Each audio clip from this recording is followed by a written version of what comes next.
I'd like to thank everybody for joining us this evening. Welcome. I am Kim Hutchinson. I'm the Executive Director of the Virginia Farmers Market Association. For those of you that aren't familiar with us, VAFMA is a membership-based organization, and we work for the sustainability of farmers markets in Virginia.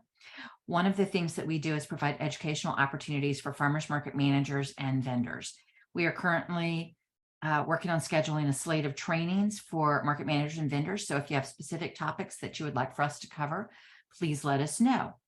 Funding for today's programming is made possible by the U.S. Department of Agriculture's Agricultural Marketing Service through our FMPP grant. Its contents are solely the responsibility of VAFMA and do not necessarily represent the official views of the USDA.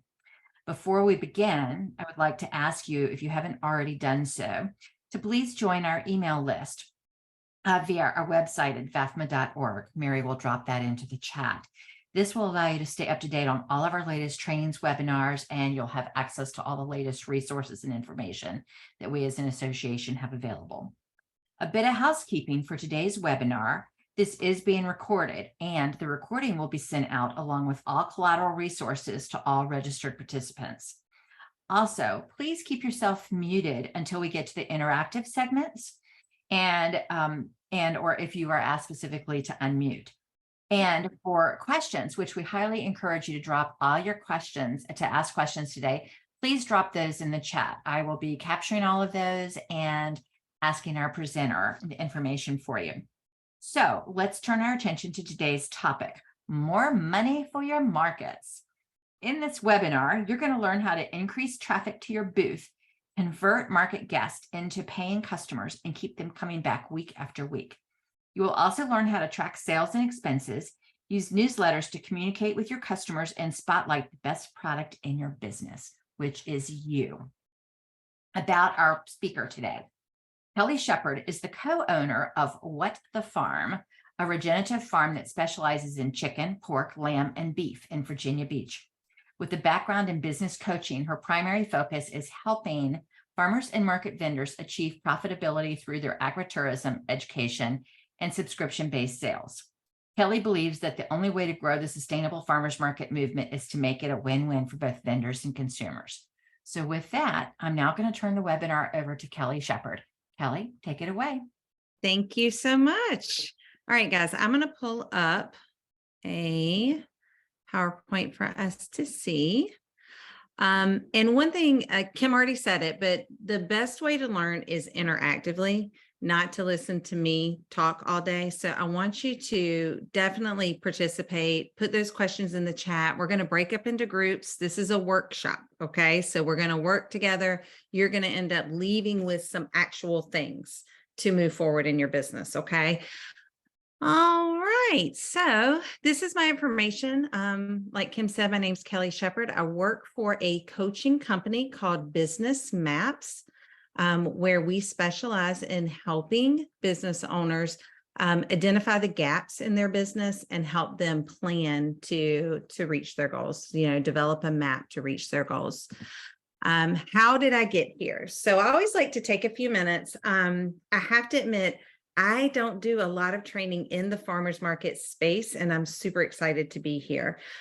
So my education, my background is in teaching. I was a high school teacher for over a decade. I was also a sports coach. So I coached tennis, I coached cheerleading, very active in the school system. When my third child was born, Jack, it cost more money to actually pay for daycare than I made as a teacher. And if there are any teachers out there, you know exactly what I'm talking about. So I took a step back. My husband's active duty military. He was leaving a lot. So I stayed at home, got very bored very quickly. Then I entered the e-commerce section, direct sales, spent 12 years in direct sales working for 2 different companies. What happened while I was there was that I got into teacher mode and I started teaching. I was a regional trainer for 2 different companies and grew sales teams and trained them. We went overseas for a few years from 2015 to 18. We lived in Australia. And it's really a pivotal point for me because that's where my husband and I learned that the American food system, in our opinion, is very broken. You don't know it sometimes unless you step out of, those spaces. And so we started to see food, the way it was prepared, the way that it was grown, the way that it was cared for, in a different light. So we moved back in 2018 and we bought a farm. And during that time, I went to a business coaching class to learn how to run a business, because I had never run a business from scratch. I always had turnkey businesses. And when I got there, it was like all of my worlds collided. I had the opportunity to help business owners, teach, and this is just the best space for me. I absolutely love helping business owners make their dreams a reality, and especially those that are in this agricultural space. So that's just a little bit about me and how I got here today. So the name of our class is More Money from Your Markets.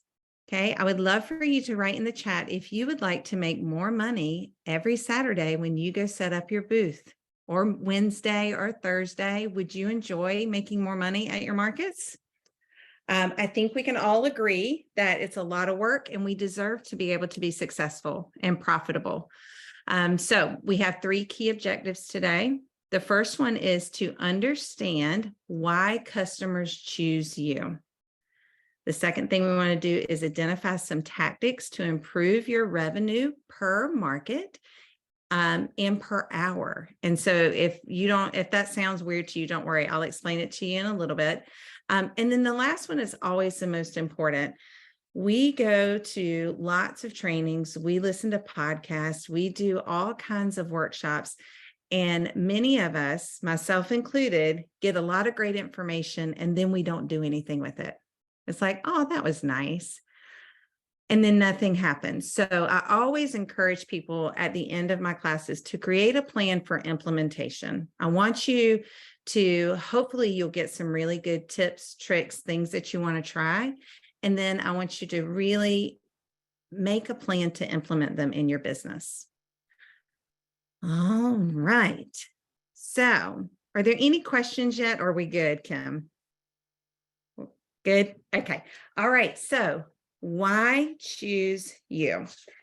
I would also love for you guys to put in the chat. I'll go back and check it when we're doing some of the activities, but what is it that you do at the market? What product or service do you offer?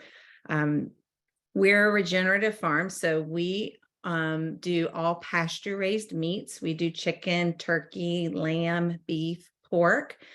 But I'd love to know what you guys do.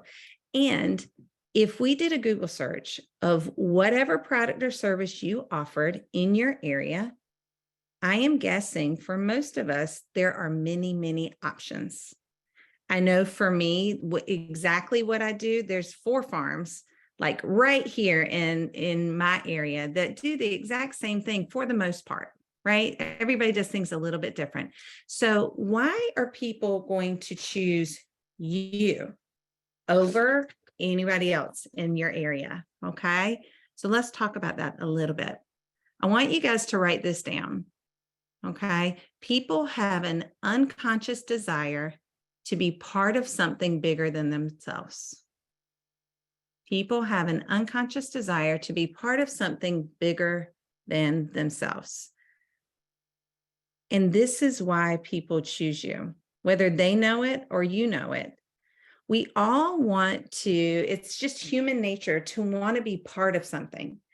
And so when you're telling your story, when you are talking to customers, either face-to-face at your markets, through your branding, or on social media, they're getting a sense of who you are. And the people that connect with you, they want to be part of something that's bigger than them. That's why people choose who they choose. I like to tell a story about, I haven't eaten chicken from anywhere else in a long, long time, but I am willing to bet that if I sat my top 10 customers down and I made chicken from my farm and I made chicken from those other 2 or 3 regenerative farms that do the same practices that I do, and I asked them, which one is Kelly's chicken? I'm pretty sure 9 out of 10 would not be able to tell, right? It's good chicken. It's way better chicken than the grocery store, but my chicken's not necessarily that much different than the regenerative farm down the street. And so they're not coming to me just because they think my chicken tastes better or because it's cheaper or more expensive or anything. It's because they have connected with the story that I tell and the story that is our farm, and they want to be part of that.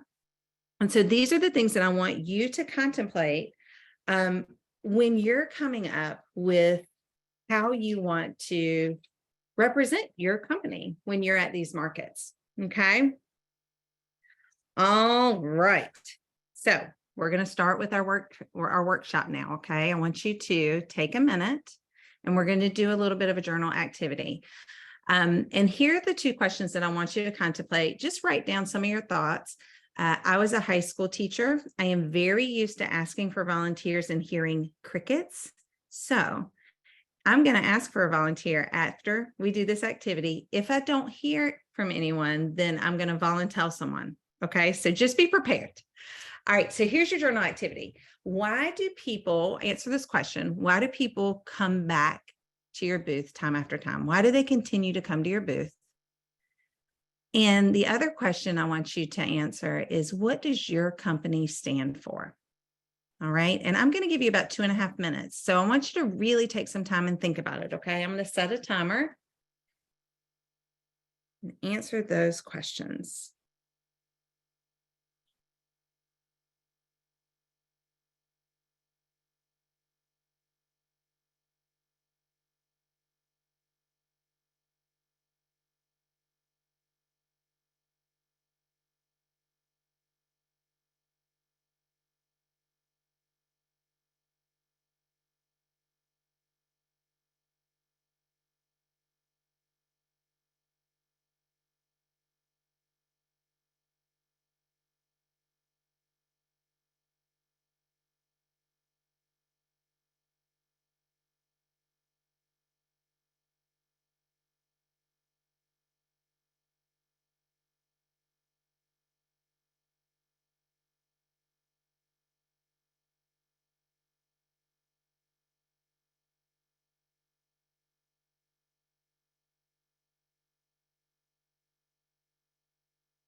Oh, I'm loving all these different vendors and market managers doing all kinds of cool stuff.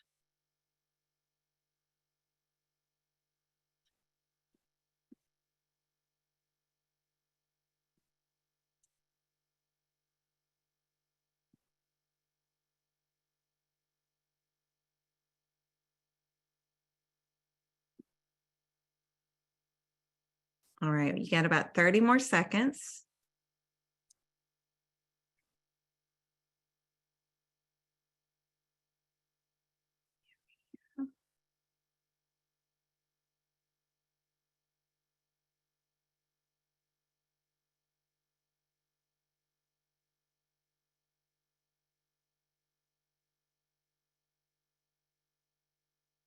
All right, friends, I want you to go ahead and type in the chat some of the reasons that people come back to your booth. And then can I get one person to come off mute and maybe share with us a little bit about why people come back?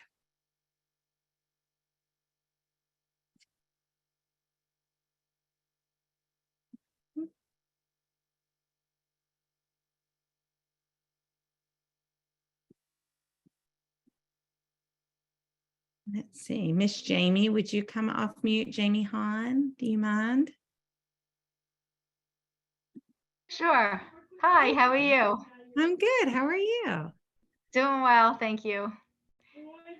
Do you have a product? Do you go to a market currently? Yes, this is my first year at the Nazareth Farmers Market, which is very exciting. And I have been helping, so I make different essential oil blends for different remedies, and I make homemade creams. And so I started, helping my family and friends, and it's just grown from there. And I feel that people have a need, and people are not always looking for pharmaceuticals. And so I have had such great experiences for my family and friends with the oils, and I've made different remedies such as topical healing blend. I have a bug repellent blend. I'm pretty set with a new blend, a headache blend. I have a scar blend for when we get hurt. I have Yeah, this is a variety of things I that love I that. offer. That's awesome. Thank you. Thank you so much for sharing with us. I've got some other people in the chat. Somebody said, Jessica says they like to be part of a community. Mary says they're interested in what I write and the stories that I tell. There's several that say personal service, right? Personal customer service, being friendly because I ask about them. These are all reasons that people come back to you, right? I like to tell people, most people are not going to buy from you unless they know you, they trust you, and they like you. And so it sometimes takes a while to get people to that stage where they know you, they like you, and they trust you. And so these are great answers. And I want you to think about what your company stands for. What your company stands for. So go ahead and write a couple of those in the chats. The mission of our farm is that we heal the soil, we love the animals, and we serve our community. And so whenever we're making decisions, whenever we're representing our farm, those are the things that are important to us. Our environment comes first, the ethical treatment of the animal is second, and then service to our community is third. And so it's important that you guys know what you stand for, because if you don't know, it's going to be very hard to project and educate other people about that. All right, let me see if anything else is in the chat. We have Scott that says that Oh, go ahead. I'm sorry. no, I was just saying, Scott Wood says that they stand for sustainable practices and building their soil and enjoy and promoting the progress here on their historical family farm. I love when the farmers talk about the history of their farm. It makes me really feel connected to them. We have that the products taste great and are better than what they get in the store. Mm-hmm. Maggie's Farm in Gettysburg is a small historic family farm that grows fresh flowers, produce, and herbs. By following regenerative practices, they will provide their community high quality products at market and online. Nice. Love it. Love it. Love it. All right, good. So this is all really good information to kind of start the process of really defining what it is that you want to project, right? We've got to kind of take some time to think about it so that we know the story that we want to tell. Now, I like to do, when I do my classes, there's a lot of like philosophical, right? There's a lot of stuff that's like, okay, well, here's some theory. Here's things that we know in behavioral science, and all of that is part of marketing. But I also like to give people tactics that they can touch and feel. Okay, so we're going to do a little bit of both today. And so what we're going to start with right now is 5 ways to increase your market sales. So these are actual strategies, action items that you can do to increase sales at your farmers markets. So the first one is know your target audience. Who are you trying to attract? And I want you to take a few minutes and think about that. Who are the people that you are trying to attract to your booth? Now, I feel like there's going to be at least one person in this webinar today that's like, I want all the people, Kelly. I'll take anybody. I want to make as much money as possible, and I'll take anybody. And I want to tell you a little secret. The brain likes specific. Okay. Our brains like specifics. And so while of course we want to take everybody, I want you to start thinking about the particular type of customer that you're looking for. Because if we don't focus in on that, then we're not going to really, nothing's going to really kind of catch. Okay. And I don't want you to worry. The people that are not your target audience, they're still going to buy from you. Okay. They're going to be people that just walk by and they just like something about your product, your service, your booth, your personality, your smile. But we want to target a specific group of people. Okay. Now, I told y'all I was a teacher, so I love a good worksheet. So we put a worksheet in the email. This is your customer avatar worksheet. And then Mary, will you put it in the chat again? I know you did it earlier. That way you guys can download it.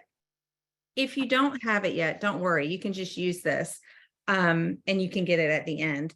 But I want you to look at what your ideal customer looks like. And these are some of the things that I want you to consider when you're thinking about your ideal customer. What are their goals and values? Okay, what are the things that they want to pursue? What are the things that are important to them? Where do they get their information? This is important to know. Do they read it in books, magazines, blogs, TV, websites? Where do they get their information? What are their challenges? And what are their pain points? And what are their objections? What are their objections to maybe what it is that you sell? What's their role in the purchase process? Are they the ones that decide what gets to be what people buy and what they don't buy? Is there someone else that they have to tell before they can spend money? There's lots of things here. So I want you to take a few minutes to start filling some of these things out. If you don't know who your target audience is right yet, I want you to think about the typical person that actually comes to your booth. Okay. So take a few minutes. There's lots of things that you can kind of put in and start filling in this little worksheet. If you have questions, type them in the chat.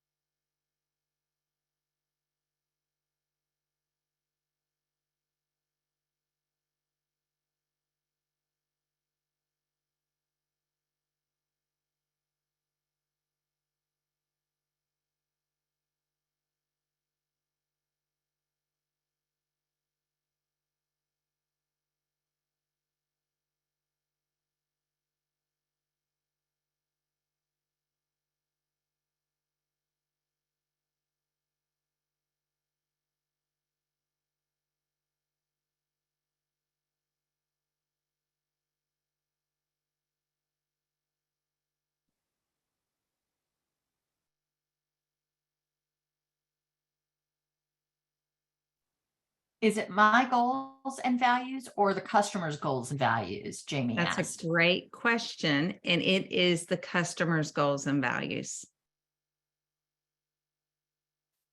Thank you. Mm-hmm.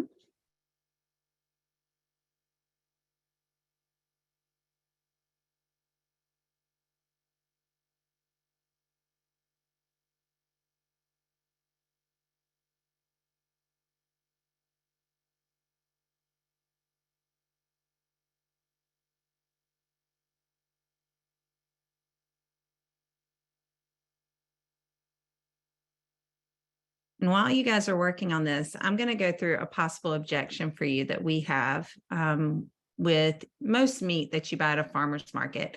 The objection we always get is that's way more expensive than if I bought it in a grocery store, right?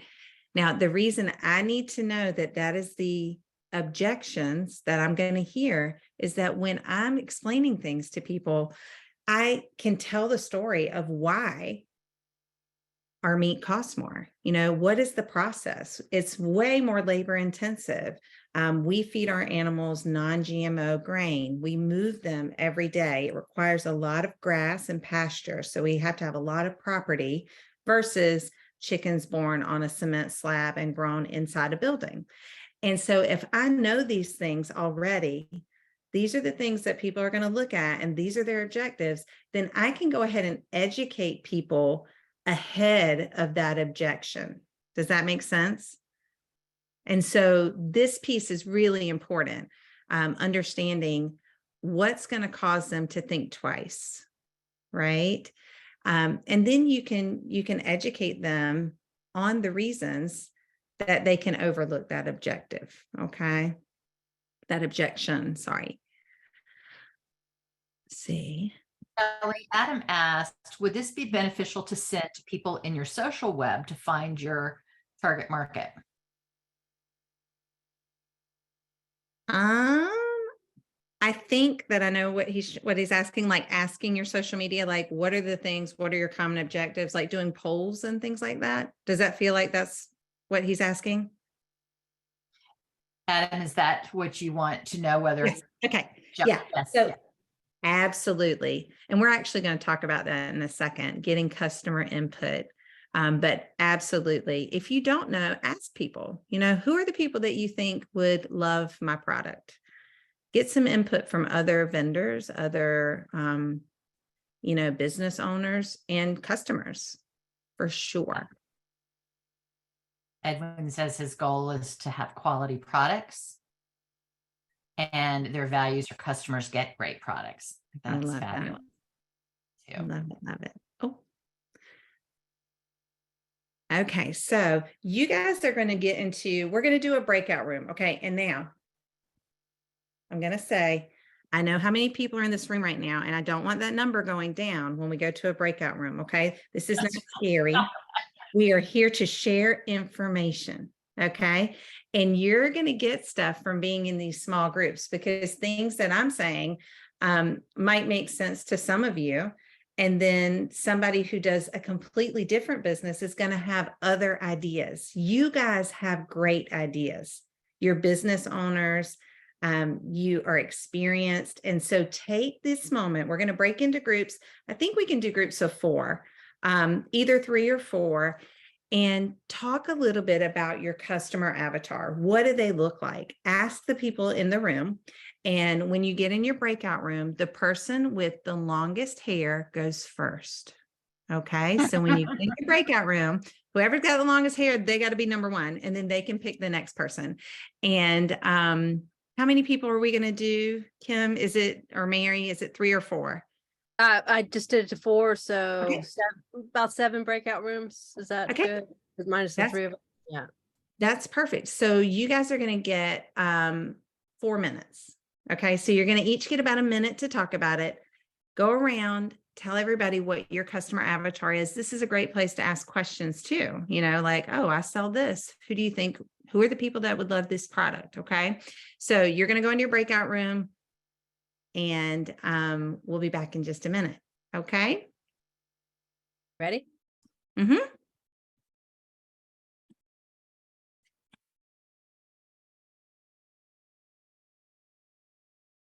I think we are all back. Okay, somebody tell me one of the things that they learned while they were in there. Who has some qualities of their customer avatar that they're willing to share?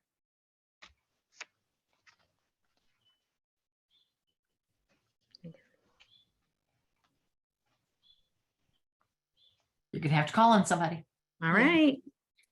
How about Miss Mary with the orange shirt? That's me.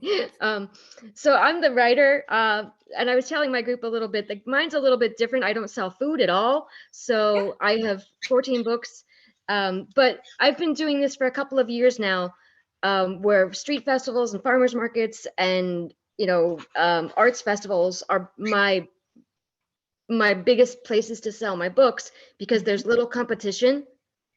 Mm-hmm. If I go to a book festival, everybody there is an author, so it's hard to sell individually. But at these street festivals or farmers markets, whatever, there might be 1 or 2 other authors, and there's a ton more foot traffic than at a book festival. But let's say there's 20,000 people there that, some people might not be readers at all. They might not want books at all. So I'm always standing, I'm always engaging, I'm always talking to people. I don't wait for people to come to me. Yes, my legs are killing me at the end of the day, but you need to be engaged with people walking by. And that opening line is like, hey, do you like to read books?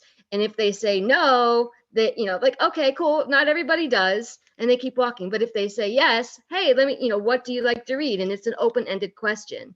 So then I can tell them, because I have different genres that I write. I have romance, I have urban fantasy, I have historical fiction, I have crime, and nonfiction. So there's a little bit of everything for people who do read. So that's what I do. Love it. Let me see what else people are saying. That's great. So you know that one of the qualities of your customers are people who actually enjoy reading, people who Mhm. like to read. Okay, let's see. Peyton was saying that his or her, Peyton, that could be his or her, I'm sorry. Their customers like, it just jumped on me. They're interested in the environment, healthy food, no chemicals and preservatives. That is perfect to know, right? Because those are the things that we want to say in our signage, right? No preservatives. Have pictures of green grass and talk about the environment and stuff. Peyton is a guy. Thank you, Peyton. Sorry. All right, let's keep going. Let's keep going. Oh, me. All right, let's see. Okay, so the first thing that we wanted to do is know who we're trying to attract, right? Know who our ideal customer is. The second tactic is to be great at what you do. Well, what does that mean? Okay, be great at what you do. So these are just some things that we need to keep in mind. We need to be organized and consistent. People want to see the same thing every time they go to your booth. They like the consistency of your sign is always here, your table is always here. And you can change little things up, but people like consistency. It makes them feel good and it makes them feel comfortable. When you're changing things all the time, people, they don't exactly know what to expect. Okay, so you want to be consistent, you want to be organized, you want to communicate with your customers. So you want to make sure that you're communicating with your customers in lots of different ways. And when we'll talk about that at the bottom where it says collect their information, this is extremely important so that you can communicate with your customers. Some other great ways to increase sales is to bundle products. I have tons of people. I have a great friend who sells cheese, and you buy one cheese, it costs you $6. You buy two, it costs you 12, but if you buy three, you get them for 15. Okay.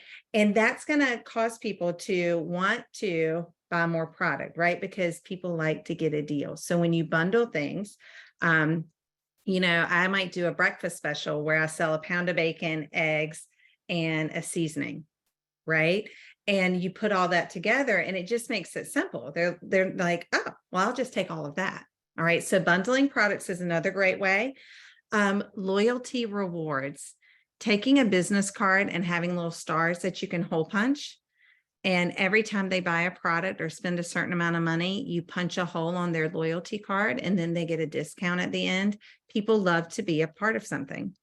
It's just like we talked about at the beginning, and it's very simple. It doesn't have to be fancy, doesn't require a computer, just a card and a hole punch. VIP subscriptions. This is something that we do on our farm. We do what's called a buyer's club every month. They sign up for the buyer's club, and every month they get a meat box, basically, and it's farmer's choice. So I get to put in there whatever it is that I want. It's for customers who are very, they like all kinds of things. They're not picky eaters. And they get the first choice of my best cuts. So my VIPs always get ground lamb when we have lamb. You can't really get it unless you're in our our buyers club, because we run out so quickly. So giving them that subscription, that VIP treatment is really important.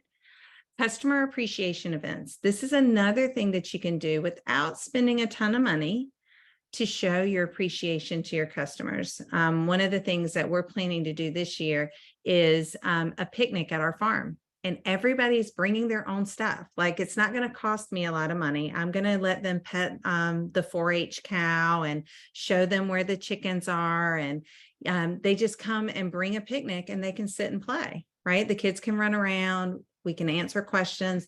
So these customer appreciation events don't have to be super expensive, okay? But it gives them a peek into your life. That gives them a piece of that bigger that they're looking for, right? People want to be a part of something bigger than themselves, and letting them in, showing them around.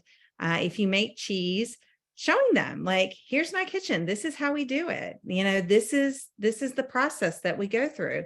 If you sell flowers or make earrings, like, you can open up those spaces. It could be a Zoom, right? Like, I'm going to give you a virtual tour of, my space and show you how I do what I do. So it doesn't have to cost a lot of money. But collecting their information is so important. And here's what I want to tell you. Social media is great when it's great, but it can be terrible when they decide to change the algorithm and we don't know how to get in touch with our customers. The owner of my coaching company tells this story about COVID. He used to go to the same restaurant every single day. Every single day he went to the same restaurant for lunch. It was right across the street from his office. And when he would walk in, they would call him Mustache Man, and they never even knew his name. They were like, oh, Mustache Man, he loves a Reuben. And they would make it, and he had this great relationship with them. And when COVID happened and they had to shut down, nobody ever contacted him. He was like, I see those people every single day. And nobody contacted him because nobody knew his name. They didn't know how to get in touch with him. Imagine if that restaurant had gotten everyone's email or phone number or address, anything, and sent them information saying, hey, we're closed right now, but we're doing deliveries. Right? They could have made all that money. Same can happen to you. For some, for any reason, we might get kicked out of a market. Maybe a market closes down. Maybe there starts to be too much competition there and we decide to pull out. Maybe our social media goes down. If you don't have a way to collect, if you don't collect their information, you don't have any way to get in contact with them. The best ways to get in contact with people are email and phone number. And then having your information on your website, because you control your website. You control the emails that you send. You do not control social media at all. They pick and choose what it is that they want people to see. Okay. All right. So make sure you can just use a notebook and ask for their email, their phone number, whatever information you're most comfortable with and that you'll actually use. Okay. If you're not going to call anybody, don't take phone numbers. Okay. If you're not going to send a text, get something else. Okay. So number 3, ask for their input. This is the next way to make more money at your markets. Ask for their input. Now, I can feel some people saying, this is my business. I'm going to run it the way I want to run it. Why am I going to ask somebody else how they want me to run my business? I'm not saying you have to take their advice, but you should know what your customers want. Okay. One of the things that when we first started, we were just a chicken farm. That was the first thing we had was chickens here. And we went to our very first market and we had whole chicken. That's all we sold, whole chicken, because it just made sense to us, right? It's easier for us. And so we went to the market and people would come up to us and they would ask, do you have chicken breast? I'm like, no, but I have this whole chicken. Like you can cut the breast and you can have breast, wings, tenders, thighs, all of it. And people would just walk by. And the more and more people I talked to, the more and more people I found out don't actually know how to cook a whole chicken. I did not actually know this because in my family, my mom always cooked at our house and she cooked a whole chicken and she cut up a whole chicken. And, it's way more cost effective for you to buy a whole chicken than to buy the parts and pieces. But we took our customers' input. They were like, listen, I don't care if it costs double. I will pay for it if you would just give me some chicken breasts because I don't actually know how to, cut up a chicken. And so then we started parting chickens. Then we started marinating chicken because you know what people don't like to do is marinate chicken and put them on kebabs. Like, well, I'll do that, if they want to pay for it. Asking for your customers' input is an excellent way to get new ideas for your business. Then you can choose whether it's worth your time. You can choose if it's something that you actually want to do. Okay. All right. So here's some things you can do. You can do a survey, you can do comment cards, you can do polls on social media. Ask them what their favorite product is. Ask them what their least favorite product is. Maybe there's a product that you guys don't need anymore. If it's not serving you and it's not serving your customers, ask them what product they would love to see. What do you love? What do you not love? What would you like to see? And use that information to decide whether or not that's something that you want to do. It is your business. You do get to decide. You want to make sure that it's in line with your values, and what it is that you want and the direction you want your business to go. Okay. So number 3 is ask for their input. All right. Number 4, provide ongoing value. All right. Now, we've already said that we're going to communicate with them, right? We've also said that we're going to collect their information so that we have the opportunity to communicate with them. And one of the things that I learned early in marketing is that when you are communicating with your potential customers and clients, that you want to do one of 3 things when you're communicating with them. You want to entertain them, you want to educate them, or you want to empower them. So whenever you're talking with your customers, communicating, emailing, any of those things, you need to be doing one of these things. And I would say you need to do all of these things over time, right? We don't want to just entertain, because then maybe there's no substance and it's funny and they like to look at it, but it's not actually, helping them learn anything. So entertainment's great. Education is great.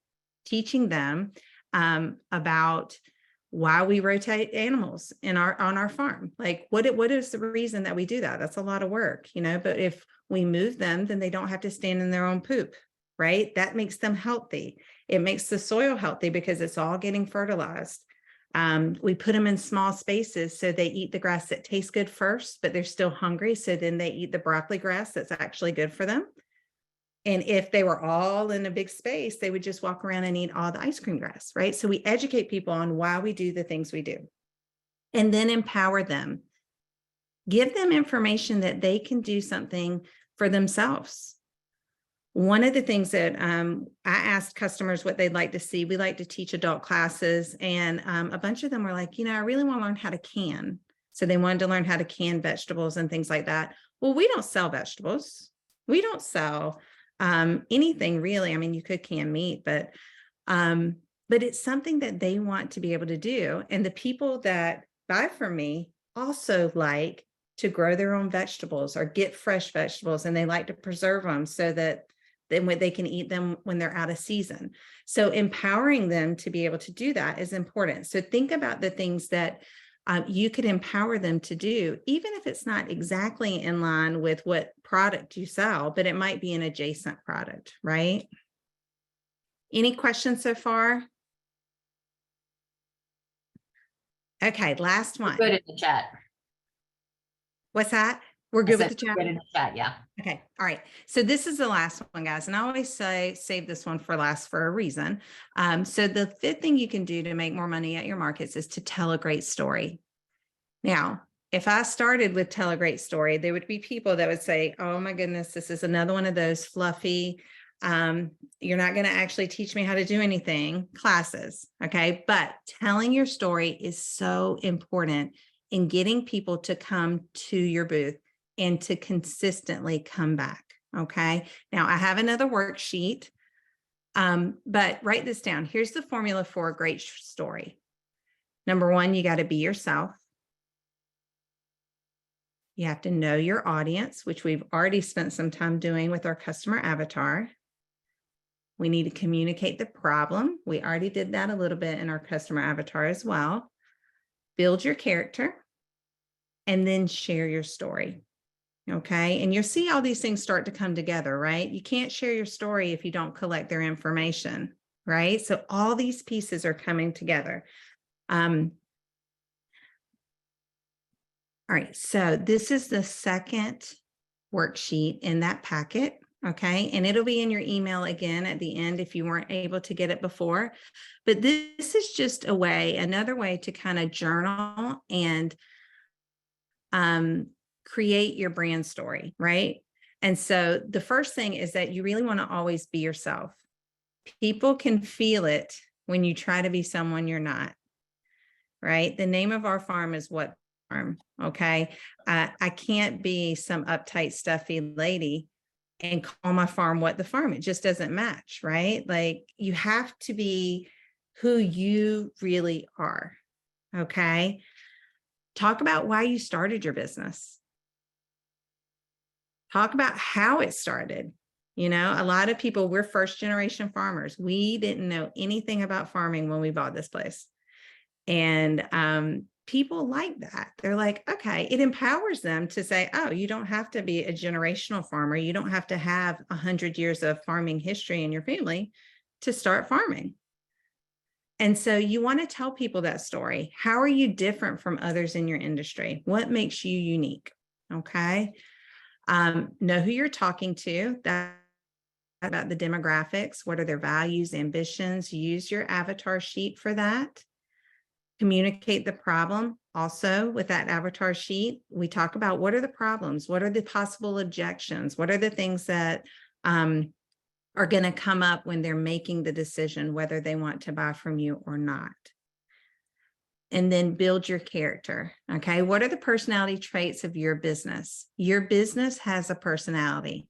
Most times it's the same personality as the person who runs the business. Okay. For the most part, except when they get really, really big. But in the beginning, your business is really just an extension of your personality. Okay. And this question I love: if my business was a person, how would it think and behave? And I know it sounds weird, but just think about that. If your business was a person, what would it do? How would it think? How would it behave? And then you're going to take all of that stuff and create a story.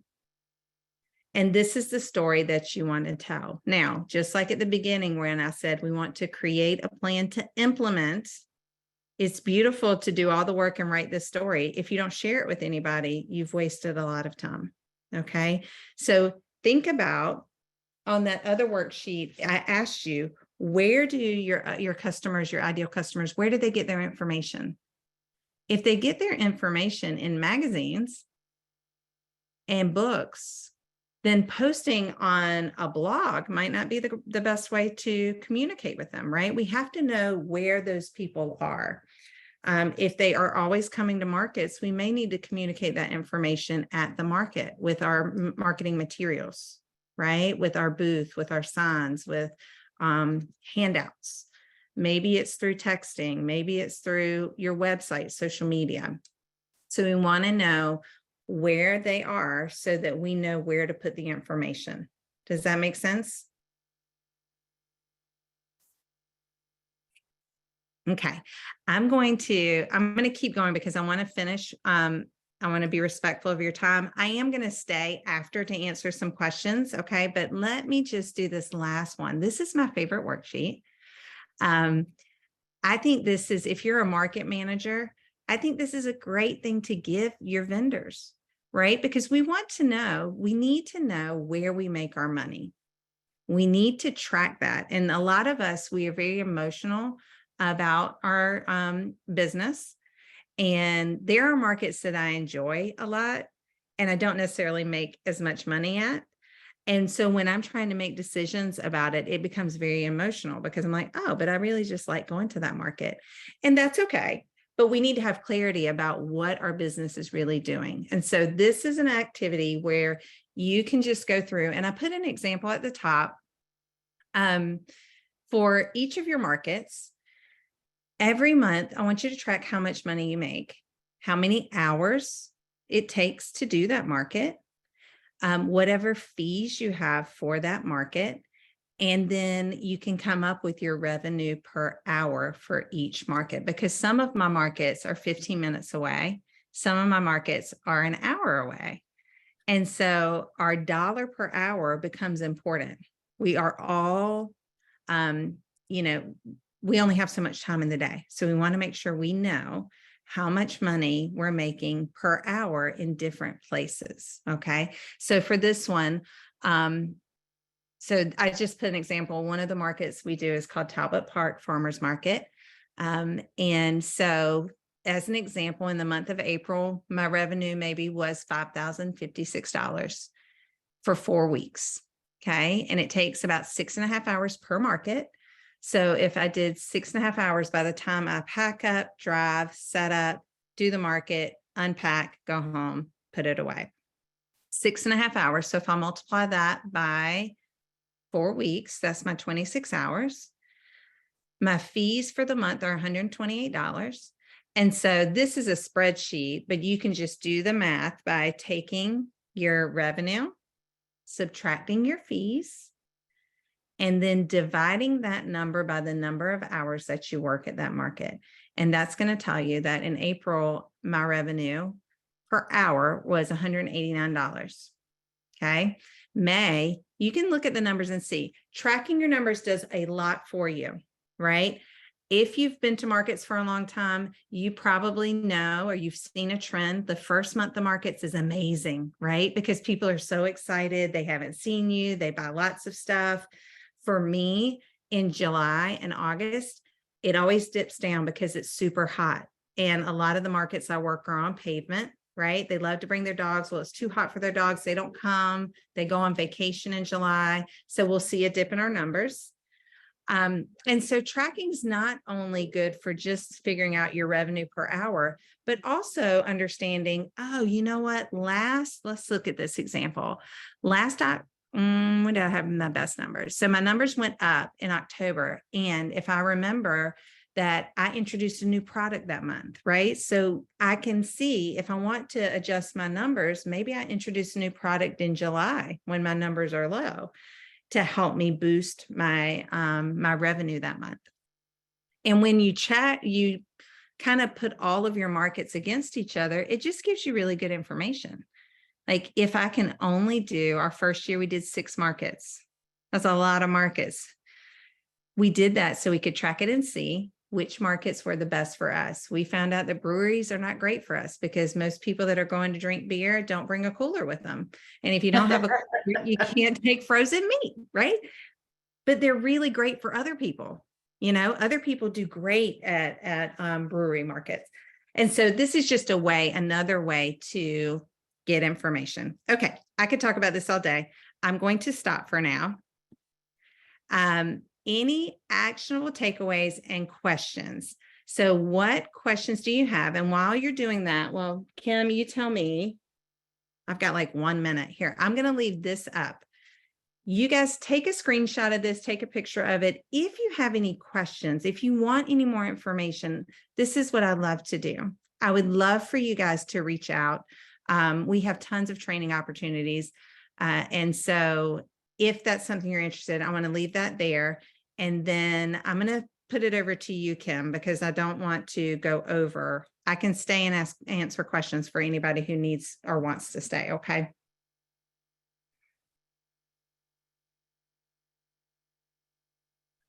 You're muted, Kim. I'm muted. Yes, I saw my mouth moving and nothing coming out. Thank you so much. I appreciate it, Kelly. This was fantastic. I highly encourage everybody to work on the last worksheet that she sent out, not only the data tracking, but the one prior to that, to tell your story. I cannot tell you how often I have seen vendors that get asked the question, why should I buy from you versus going and buying from not even, you know, the person next to you, but buying from the grocery store. And if you can tell your story and tell why your product is one that they should be buying, if you have that clear information in your head, then it'll make it so much easier for you. So spend the time to really flesh that out and it will help you. This was fantastic. I can't thank you enough, Kelly. We will be emailing everybody a link to the recording for today, as well as all the collateral materials that were mentioned in this training. Also, we're going to post it to, we'll post the webinar to VAFMA's YouTube channel shortly. So be on the lookout for that so that you can watch it and feel free to share it. For any of you, just for a second, for any of you that are produce farmers selling at a farmer's market, if you're interested in participating in the Senior Farmers Market Nutrition Program, feel free to reach out to me and I'm happy to tell you how to get signed up. And I'd like to thank you all for participating. So I will turn it back to you, Kelly, and let you answer whatever questions there are. All right. So you guys just come off mute. If you need to go, thank you so much for your time today. If you want to stay back and ask a few questions, I'm happy to stay for the next 15 minutes and answer anything that anybody has. Okay. Thank you very much. Yeah. All right. So I'm going to stop share. All right. Okay. Anybody got any questions? Any questions for Kelly while we have her? This is your opportunity. Not only is she a business coach and experienced in this, but she also is a farmer and sells at farmers markets. She is your expert. Hey, Excuse me, Kelly, can, Oh, Edwin, yeah, Edwin. Go ahead, Edwin, and then the next person. how did you get that, your fee? Like April 128, is that what you charge? Where do you get that from? So my fee, so for that market, it's, I think $28 a week. So that's my booth fee. That's what I pay to go to that market and set up. So that's my fee. So for that one, it's just what it adds up to for a month for me. Okay, so you divide, how do you get the revenue in hours? You divide. that Yep. So amount? here's the formula. So you take the revenue in, all the money in, you Okay. subtract the farmer's market fee, Okay, and whatever that number is, you divide it by the number of hours. And that'll tell you how much money you make per hour. okay. We had one of the participants said that they track pretty extensively and they track by product, et cetera. We love that. We have quite a few that do that, and it gives you the ability to be able to say, why were my sales so high these 2 weeks versus other week? You know, if you go back next year and you look at it, you can say, oh, well, strawberries came out. I introduced a new product that week. That was a special holiday. Why were my sales bad? Oh, it was a terrible thunderstorm and we ended up shutting down early, or customers dropped off.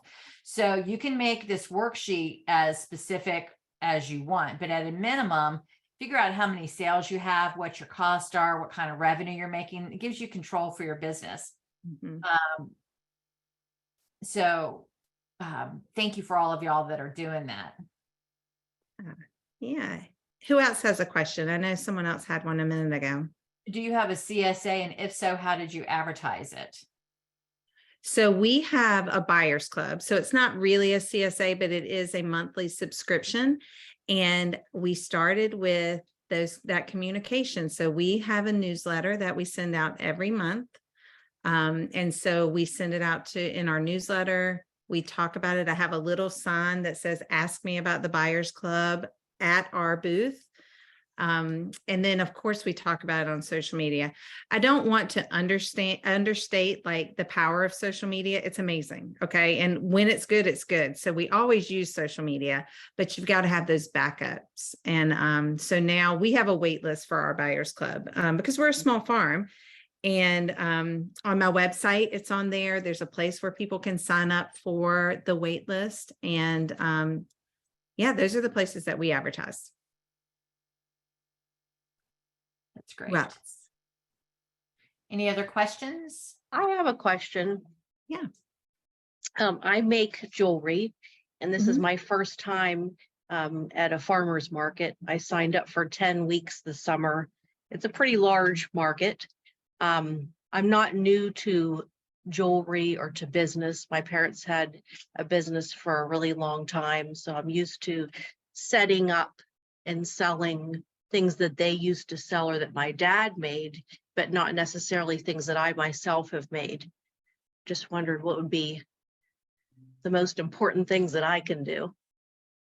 So my initial, what I always do is we call it guerrilla warfare, and we go in and we sneak around and we see what other people do, right? We look Yes. at Pinterest, we see, what it is, how people set things up. That's what I do. Yes. But then I would go and look at these sheets Yes. and find out what's important to you, and if there's a particular, maybe you use, recycled materials, maybe that's important to you in your jewelry. And then you talk about that. You say, you make a sign, or those are the things that you talk about. And so I would look and see what it is that's important to you, what your values are, and make sure that those are there for everybody to see. And then it's going to attract the people that are going to have a similar vibe to you, and that are going to be more interested in what it is that you have to offer. Okay. Kim or Mary, do y'all have any pointers?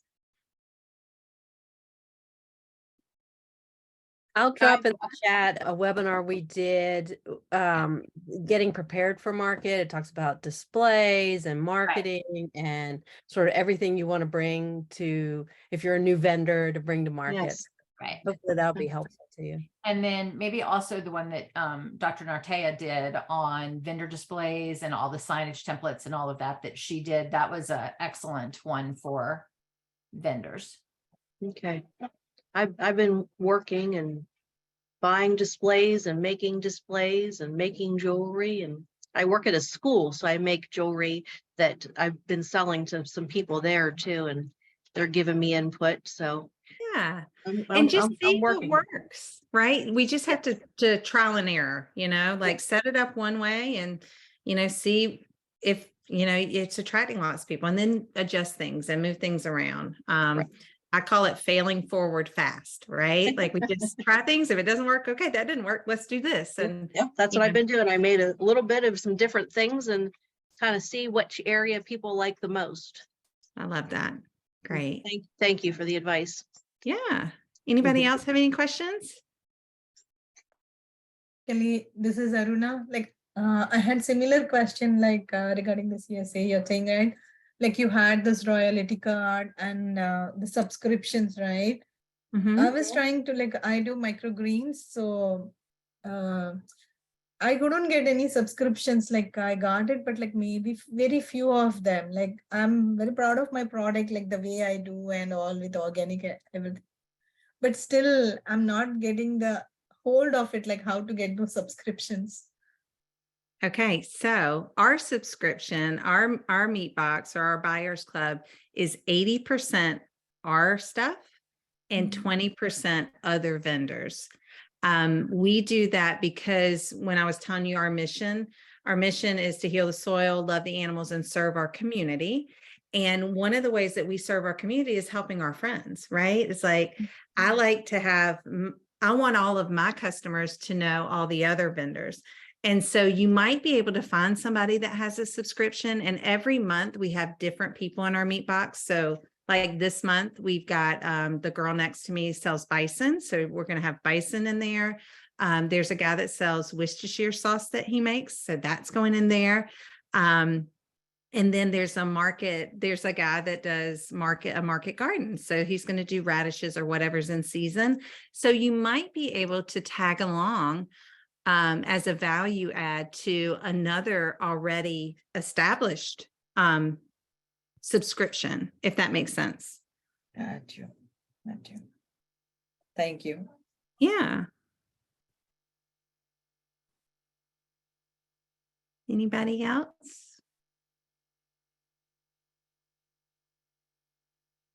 It looks like that was all of the questions. Mary, thank you so much. We've done a series of vendor-focused webinars in partnership with Virginia State University, and it looks like Mary has dropped those into the chat. Everything from sales strategy for farmers market vendors to the 4 photos that every farm needs, which is fantastic, on how to tell your story using short video clips to connect with farmers market customers. And we also, farmers, how to tell your story, and market day prep for farmers market success. These are all free. They're on our YouTube channel, and the links are in the chat box. We will drop those links into the email also that we send out with all of the collateral material. So I want to thank you all. Last chance. We've got 3 minutes of Kelly's time left. Any last thoughts or questions? Kelly, this has been great. I am so glad that I had the pleasure of sitting in a meeting and hearing your vibrant story and having you be able to share all of this information, and that you agreed to come in and talk with all of our farmers market managers and vendors. It has been so exciting and knowledgeable. I really appreciate it. I love it. I would love to do it again. I love this. This is, I say it every time, but this is where I want to be. This is the space that I love to work in. So any of you guys that have questions later, please email me. I would love to chat with you or, answer or pass on any information I have. Okay. Perfect. We will get a copy of we have a copy of your presentation. So your slide deck with all your contact information will also be in the follow-up email. Basically, you're going to get an email that is golden. So save it because it'll have every little bit of information you need in order to be successful. Now all you have to do is just make the sale. So thank you all. I look forward to seeing you all at market. Kelly, thank you for your time tonight. I really appreciate it. I don't even know how you have time to do this, but thank you so much. Greatly appreciated. Thank you. If All right. of any help to any of y'all, feel free to reach out. Thank you all and good night. Good night. Thank you, Kelly. Thank you, Kim. Bye. Thank you.